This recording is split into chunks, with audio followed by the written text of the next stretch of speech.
Hello everyone, welcome to the channel. This is a live stream right now.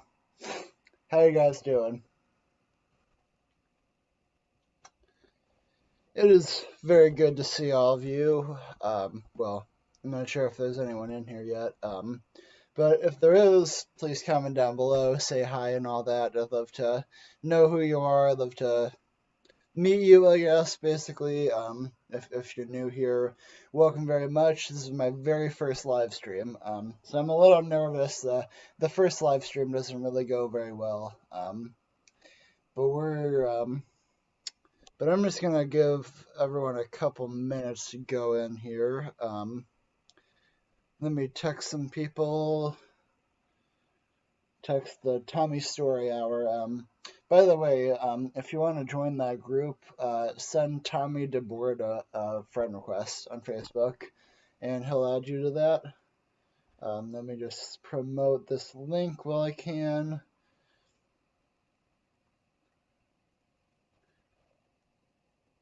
Covering an important.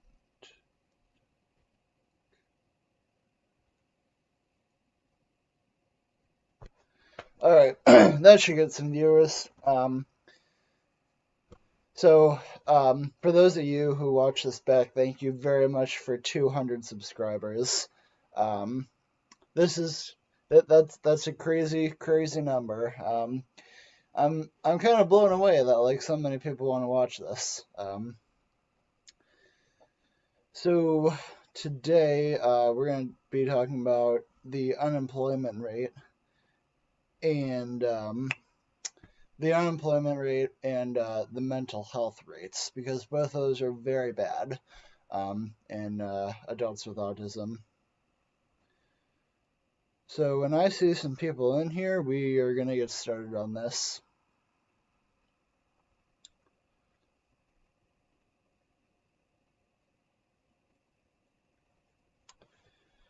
But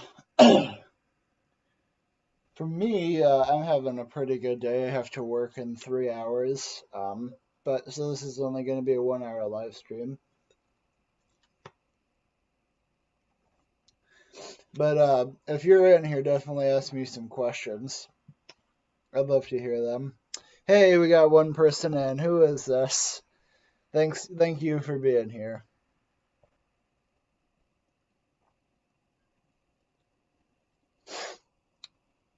I'm gonna get into this article now, since people are starting to pop in and watch. I'm gonna read a couple articles. The first one is gonna be about disability employment, and how our rate are just off the charts.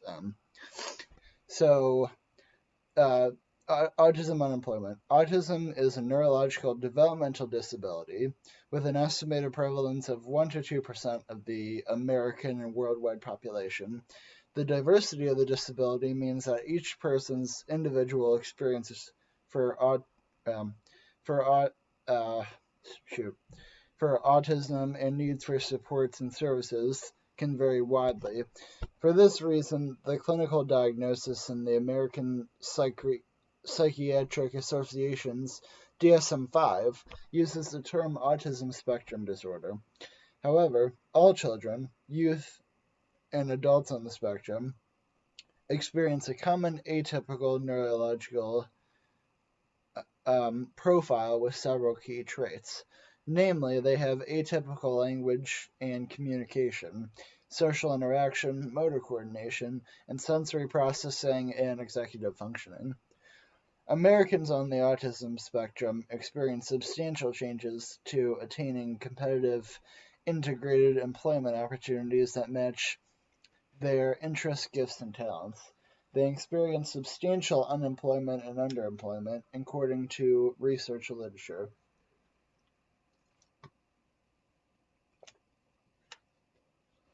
Adults and youth on the spectrum also experience barriers to completing post-secondary education and training opportunities, accessing healthcare, and attaining integrating community living.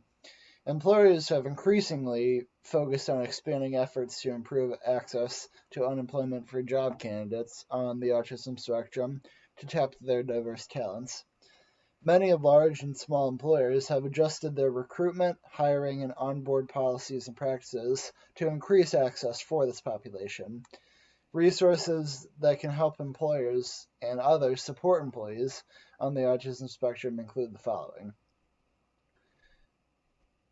Autism at Work Employer Roundtable. Initiative established by 6 large employers with autism-focused hiring initiatives, which shares overview information on the initiative's business models and provides guidance to employers that are interested in developing autism-focused hiring initiatives. So there are changes being made, so that's a good thing. Like there are people willing to work on this. For everyone who might be questioning that, accommodation ideas for autism. Guidance from the Job Accommodation Network on workplace supports for employees on the autism spectrum and accommodations for the viewing process to increase access for job candidates on the autism spectrum. So that's very good. Workplace Accommodation Toolkit. Toolkit on workplace accommodations that features a series of just-in-time training videos on topics that include accommodations for employees on the autism spectrum. So they're actually like watching videos and all that, which I think is really helpful. That they're doing that. Neurodiversity in the Workplace webpage. This resource from the Employer Assistance and Resource Network on Disability Inclusion explains neurodiversity in the workplace context, addressing how it can benefit employers and employees alike, common accommodations for employees with autism, and other neurocognitive differences, and related hiring initiatives and partnerships implemented by a range of companies.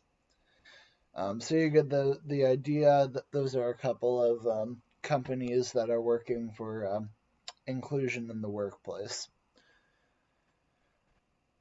Individuals, to tell or not to tell issues of disclosure in the workplace. Issue brief released by the Center for Autism Research at the Children's Hospital of Philadelphia that discusses self-disclosure by youth and adults on the spectrum who are seeking job opportunities. So I'm going to wait until some other people come in, because there's 0 watching right now. Man. Let me see here. I'm going to see if I can promote this a little bit, because I want people to watch this. Like, this is important to watch.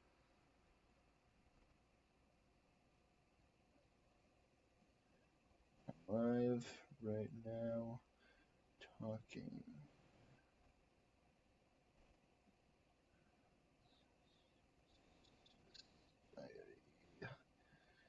Can adapt to adults on the spectrum. Come give your thoughts.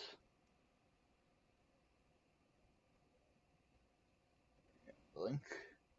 Yeah, guys. I mean, I have 200 subscribers. Like, you would think there would be like more people on here.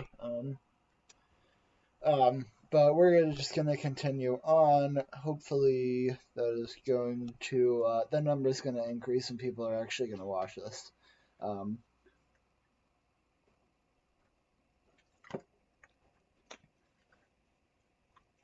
So we're gonna move on to service providers. So this one is called Supporting Individuals with Autism Spectrum Disorders, Quality Employment Practices. Brief developed by the Institute for Community Inclusion at the University of Massachusetts that shares best practices for fostering employment access for adults on the spectrum. So all these guys are basically doing the same thing. And I find that very good because there's a lot of names on here. FIT for Success on the Job, Creating Successful Employment for Individuals with ASD, mini guide developed by the Ohio Center for Autism, and Low Incidence Disabilities that discuss 5 key focuses for increasing workplace success for employees on the spectrum. We are 10 minutes in right now. We're going for 1 hour. Transition to Adulthood, Guidelines for Individuals with Autism Spectrum Disorders.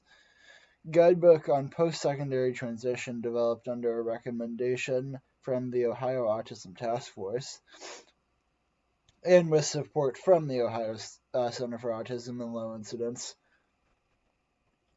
PEAT Talks, or Pete Talks. I don't know how to pronounce that. Neurodiversity and Service Providers. Achieve webinar by the Partnership on Employment and Accessible Technology on advancements in making technology accessible to improve workplace access for people with cognitive and other neurological disabilities. So I think this one is extra important because it's basically saying that we struggle with technology, and that's a very good point. And like a lot of jobs are focused on the success of knowledge of technology. So I think that's very helpful. Let me get a tissue real quick.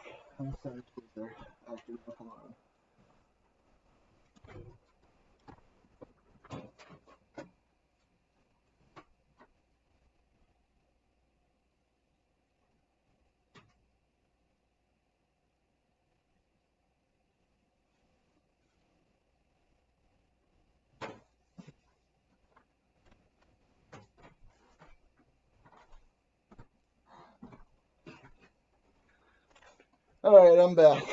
Sorry about that. Hey, we got 2 people in the chat. How's everyone doing? Would you mind telling me who you guys are? It's great that you guys are here. Thank you for that. So moving on, we're talking about cybersecurity careers for autistic people. Archive webinar by the National Initiative for Cybersecurity at the National Institute of Standards and Technology, which discusses how careers in cybersecurity-related fields can fit the strengths and talents of many adults on the autism spectrum. Job, career development, and preparing the workplace to support an employee with an autism spectrum disorder. Video by the Ohio Center for Autism. And low incidence disabilities that discusses an employer-centered approach. Yay, Rebecca! Hey, I got sound. Yes. So Rebecca, we're talking about the autism unemployment rate and how that needs to change. I know a lot of people are angry about that, and I am too, because that's ridiculous. So I got all the policymakers covered in what they're doing, which is good because I'm very inspired to see that they're actually doing quite a lot to help decrease the unemployment numbers. But we're gonna move on to some numbers here, like some unemployment numbers. So I'm gonna read the same article that I did in my very first video about this unemployment rate. So it says, in the United States, 35% of autistic 18-year-olds go to college, which is just crazy because for the normal community, it's around 85% or 90% or something, because I know that like 90% get a diploma. Oh, okay. All right. Yeah, definitely. Rebecca's buying a house, so I know that's good. That's a process, as she says. But this is talking about that only 15% of autistic college-educated adults are employed. So 85% are unemployed, which is crazy when you think that the general population's unemployment rate is at 4.5%. So it's literally 20 times higher than normal. And in these collabs that I do, in these monthly collabs, I always go back to this point, like 1 in 7 of us are employed. Like, that's insane. So there are obvious reasons for this disparity. This is what the article is saying. Just as with all disabled people, workplace understanding and accommodations are a huge reason why autistic people have such a hard time finding and keeping employment. Making it past an interview can be an insurmountable hurdle for many of us. While organizations and employer programs are popping up to help autistic adults find and keep employment, with an estimated 50,000 new autistics entering the workplace every year, the few programs that exist could not possibly keep up with the demand. And that's very true. Like I mentioned, like 7 or 8 corporations that are helping with this unemployment rate, but it is not really helping considering just I mean I know they're trying, but it's just like the vast number. It's just impossible. What many don't realize is that the autistic unemployment rate is higher than the unemployment rate for all disabled Americans in general. Disabled people comprise about 20% of the population and have an unemployment rate of 10.5%. So still, that's literally 8 times higher. And higher than the unemployment rate for non-autistic adults with developmental disabilities. People with intellectual disabilities have an unemployment rate around 21%. So, before I go any further, first of all, I want to see who's in the chat. There's only one person watching, but if any of you join in, and if you see this later post live stream, I'd like to hear your thoughts in the comments. Why? Why do you think the reason for that is? And this article is going to go into it here, but I'd like you to come up with your own opinions why this happens. So I'm going to give you guys about a minute or so just to like gather your thoughts and think about this.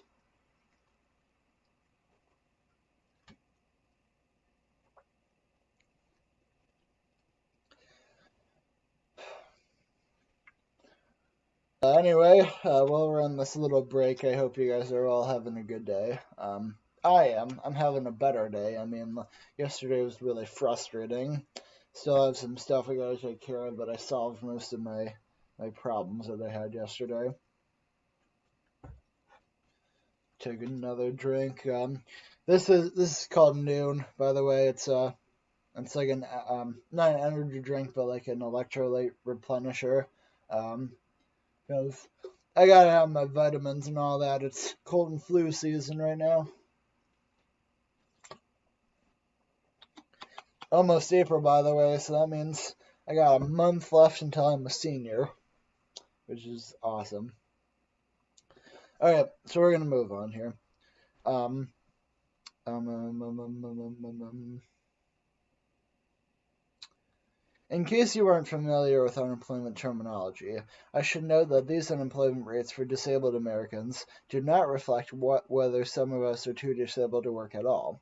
By definition, an unemployment rate only counts those who are ready to work and actively seeking employment. So just think about that. Like, there are so many adults on the spectrum that like are are looking for work, that are actively seeking it, and this was my case for years, and they've not been able to get a job, and not only that, but 6 and 7 haven't been able to get a job.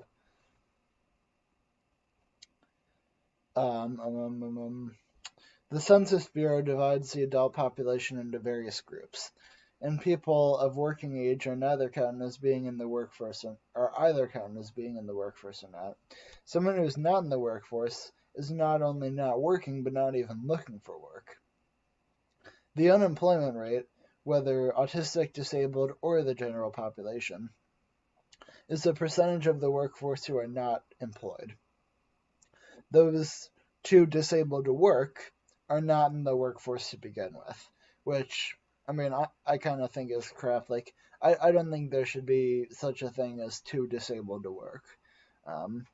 That kind of stuff rubs me the wrong way.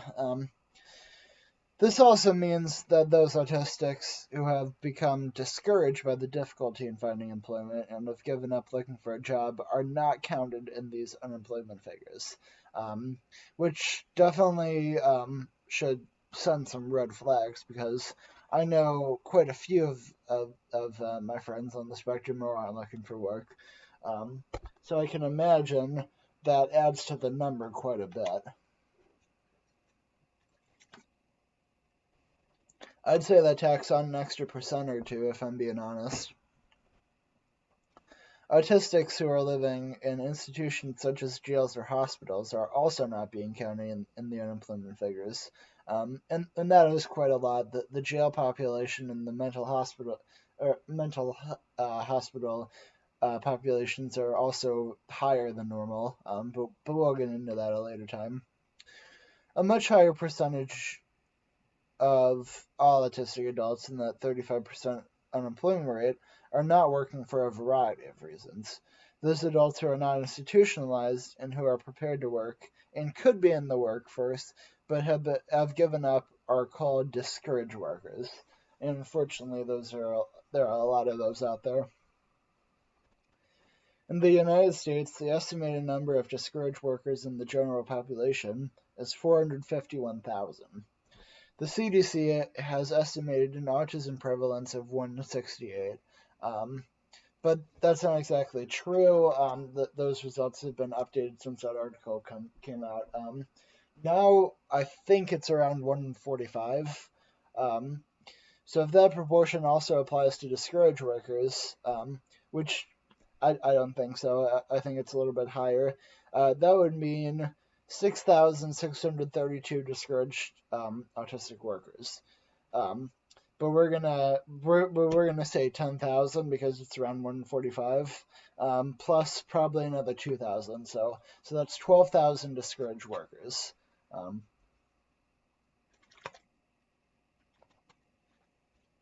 I couldn't. Oh yeah. So the unemployment rate for all disabled people is 10.5%. Again, that means we're 8 times as high. That rate accounts for stigma, lack of understanding, lack of appropriate accommodations, internalized and external ableism, plus all the reasons that led to the 4.5% unemployment rate in the general population. The employment rate for disabled people with non-autistic developmental disabilities is roughly twice that, 21%. That leaves another 64 percentage points unaccounted for when we are looking specifically at autistic members of the workforce. I saw someone joined in. What do you think of this? Oh, they just left.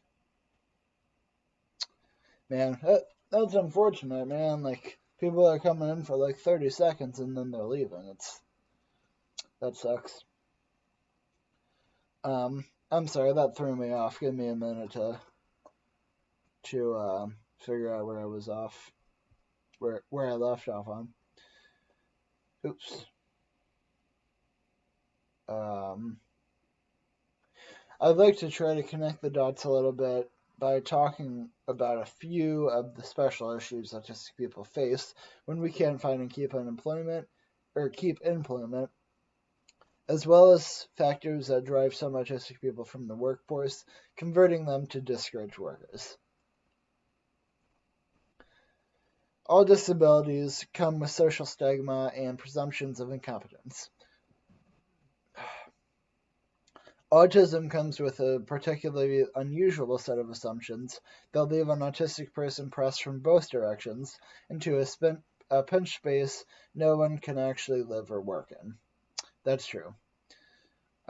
This twin set of oversimplifications about who and how autistic people are may be one of the biggest barriers to employment that we face. Most people get their understanding from autism from television and the movies. So the average person understands autism through models like the counter of toothpicks and playing cards, who is institutionalized because he can't use a toaster safely. On the other hand, on the other end of the representation spectrum are the socially naive surgeons people tolerate because they're so incredibly brilliant at saving lives. And yeah, that's a good point. And that definitely comes from movies like The Good Doctor and all that. Actual autistic adults seeking unemployment fall somewhere in between those two portrayals. by an extremely wide margin, which means there's no room for us. People who think that autism is rain-made will not even consider hiring us, because being autistic means we're obviously incompetent. And this is what I was talking about in my previous video. Not the SB YouTube collab, but like the You Don't Look Autistic rant. If they made us and we do not come across as incompetent, we're obviously lying about being autistic, not something likely to make an employer interested in hiring us. So really, like, there's nothing we can do with this stigma and with this bias. People who think autism is Savin's geniuses, like Dr. Virginia Dixon from Grey's Anatomy and Dr. Sean Murphy from The Good Doctor, don't understand why we need accommodations if we're so brilliant and accomplished. Yeah. They are disappointed or even angry when we learn that we're bright and motivated, but just regular people. The vast majority of autistics in the workforce fall through this crack between too low expectations and too high demands, and either get turned away from employment or offered underemployment positions that do not pay enough money to support us. If we do not disclose our autism, we are viewed as weird or even creepy by potential employers and coworkers who can see our differences but can't understand what is behind them. If we do disclose our autism, we face the strongly shaped stigma that comes from not being well understood by a population flooded with autism awareness campaigns that deliver little useful content that could lead to genuine autism acceptance.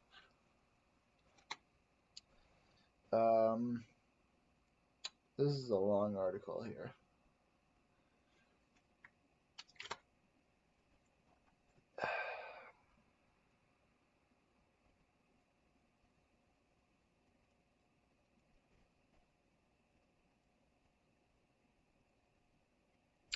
I'm just reading through, see how long I have. This is probably gonna take the whole hour basically. But I think you get the general standpoint.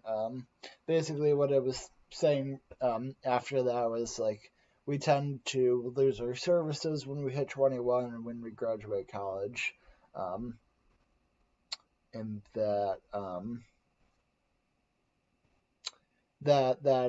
makes us, like, lose our confidence because we're unable to get help with the things that we need help with. So yeah. Let's see what other articles we have. I'm just switching positions. My back is sore.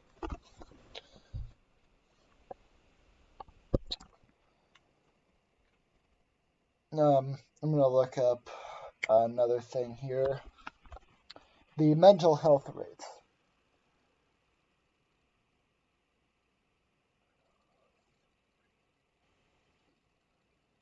For adults with autism.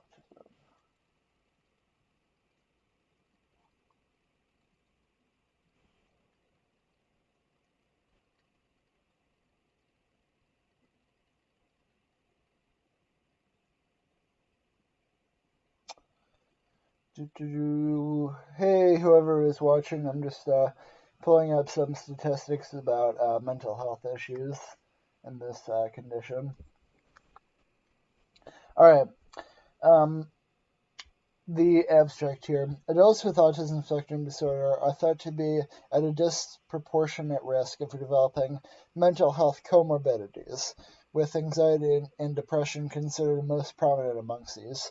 Yet, no systematic review has been carried out to date to examine rates of both anxiety and depression, focusing specifically on adults with ASD. This systematic review and meta-analysis examine the rates of anxiety and depression in adults with ASD and the impact of factors such as assessment methods, and presence of comorbid intellectual disability, diagnosis on estimated prevalence rates. Electronic database searches for the studies published between January 2000 and September 2017 identified a total of 35 studies, including 30 studies measuring in anxiety and 29 studies measuring in depression. The pooled estimation of current and lifetime prevalence for adults with ASD were 27% and 42% for any anxiety disorder, and 23% and 37% for depressive disorder. Further analysis revealed that the use of questionnaire measures and the presence of ID, which means intellectual disability, may significantly influence estimates of prevalence. The current literature suffers from a high degree of heterogeneity, I'm not sure how to pronounce that, in study method and an over-reliance on clinical samples.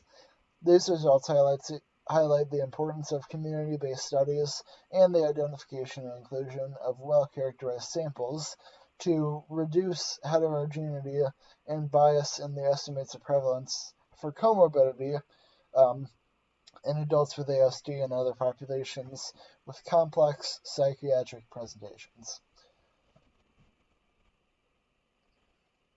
So that article does a great job at and it was a pretty short article, but it does a great job at describing the reason for the comorbidity rates and how they are so high. Let's see if I can find anything else.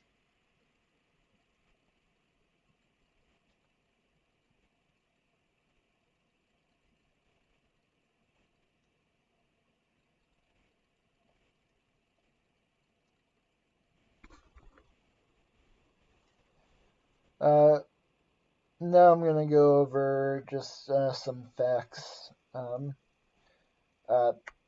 Basically disprove the misunderstanding and all that. So around 40% of autistic children do not speak, and that's that's a big problem that people fail to realize. Nearly half of autistic children have an average to above average intellectual disability. Oh,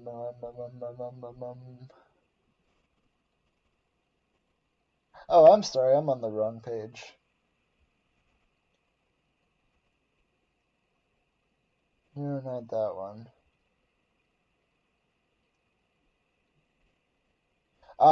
There it is. Okay, I found the right article. Hi, whoever's watching, good to see you. Hope you're having a good day. Autism and mental health, what our research says. The more research we do, the clearer it becomes that mental health issues have a huge impact on autistic people. That's why this year it has, once more, been a major focus. Oh, come on. Been a major focus for us.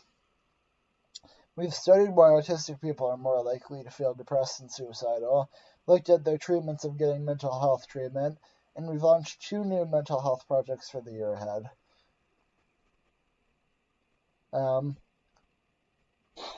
Research shows that suicide rates are higher in autistic people.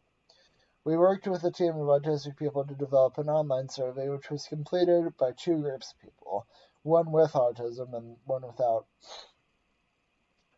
It was the first time the 2 had been compared in this way, and it helped us understand which causes of suicidal thoughts are unique to autistic people.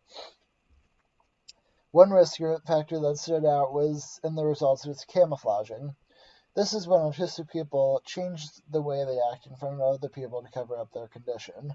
And that's something literally everyone has been through, believe me. It was also clear that autistic people are more likely to feel suicidal when they miss out on support. Our findings should create a better understanding of how to prevent autistic people from getting to the point where they feel this way. Let me just take a drink real quick. I'm really dehydrated today, guys.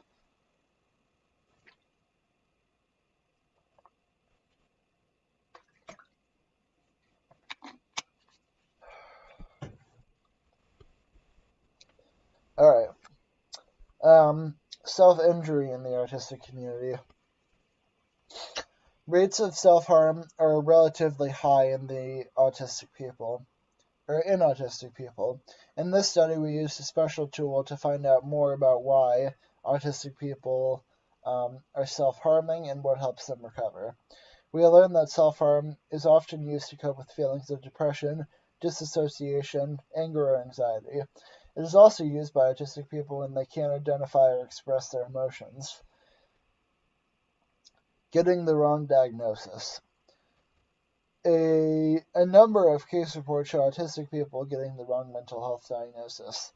To find out why, we surveyed 420 adults about their experiences of getting diagnosed. Autistic people were less likely to agree with a mental health diagnosis. And this was often because they didn't feel their healthcare professional understood their condition or how to communicate with them properly. Thanks to this feedback, we know that more autism awareness training is needed for health professionals, along with tools to help when diagnosing mental health issues in autistic people. Treatment and support for mental health problems.